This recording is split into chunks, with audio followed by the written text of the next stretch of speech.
एक समय की बात है, मैनहट्टन के केंद्र में, जब बेमेल मौजे एक जानबूझकर फैशन स्टेटमेंट थे, वहां एक करिश्माई जोड़ा सिल्विया और जेरार्ड रहते थे। सिल्विया एक खगोल विज्ञान उत्साही थी, एक लाइब्रेरियन के रूप में काम करती थी, जबकि जेरार्ड एक वकील था जिसमें जोकर बनाने का गुप्त जुनून था। सिल्वी, जैसा कि जेरार्ड उसे प्यार से बुलाता था, जीवन में दो चीजों को संजोती थी, ब्रह्मांड का उसका पेपरबैक संग्रह, हाँ, उसके अगाथा क्रिस्टी जासूसी उपन्यासों के ठीक बगल में, और उसका सौम्य पति जेरार्ड। दूसरी ओर जेरार्ड ने सिल्विया के विचित्र जुनून की सराहना की, जो त्वरित समझदार हास्य से भरपूर था। उनके साझा उत्साह और विचित्र हास्य ने उन्हें उनके स्थानीय कैफे, किताबों की दुकान और पड़ोस के पार्क में काफी चर्चा में ला दिया था। परफेक्ट मिलान। हालांकि एक विलक्षण जोड़ा एक विलक्षण शादी के बराबर होता है। उनका शुभ दिन एक सौहार्दपूर्ण अराजकता, वैवाहिक जीवन का हास्य था, और हर कोने में प्यार झलक रहा था। आयोजन स्थल शहर की स्थानीय लाइब्रेरी।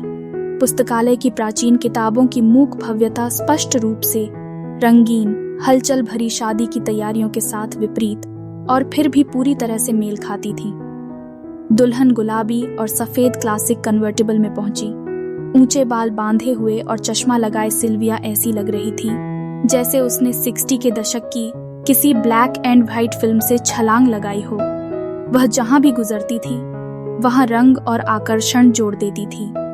चमकीले पोल्का डॉट मोजे के साथ एक सौम्य काला सूट पहने जेरार्ड रोमांचित थे। ऐसा इसलिए भी था क्योंकि उसने अपनी नई पत्नी के लिए एक छोटे से विदूषक आश्चर्य की योजना बनाई थी। उसका गुप्त जुनून सिल्विया के लिए अज्ञात था। जोकर प्रशिक्षण से सीखने वाले जेरार्ड का मानना था कि दुनिया एक सर्कस है, आप या तो जोकर बने या दर्शक। खैर, उसने सचमुच जोकर बनने का फैसला किया। पता चला सबसे अच्छा आदमी भी रहस्य में था। जैसे ही शाम हुई, अब आप दुल्हन को चूम सकते हैं, पंक्ति का सामना करते हुए जेरार्ड ने जेब से अपनी लाल जोकर नाक निकाली, उसे नाजुक ढंग से लगाया और सिल्विया की आंखों में देखते हुए कहा, हमेशा के लिए हास्य के साथ मेरे प्यार, और एक चुंबन के साथ प्रतिज्ञा को सील कर दिया। आमतौर पर मौन के नियम द्वारा चिह्नित स्थान पर हंसी फूट पड़ी। मेहमान पहले तो आश्चर्यचकित रह गए, फिर जल्द ही उनका झटका बड़ी हंसी और उत्साह में बदल गया। सिल्विया ने शर्मिंदा और आश्चर्यचकित होकर दिल खोलकर हंसते हुए जेरार्ड को मारा। अपने अब जोकर पति के लिए उसका प्यार पहले से कहीं अधिक उज्जवल हो गया। इसके बाद रिसेप्शन एक मनमोहक कार्निवल में बदल गया, जिसमें जेरार्ड करतब दिखा रहे थे और मेहमान रंगीन स्कार्फ के साथ नृत्य कर रहे थे।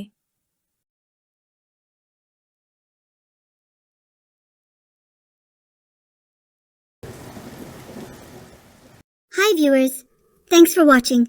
Please like, share and subscribe my channel.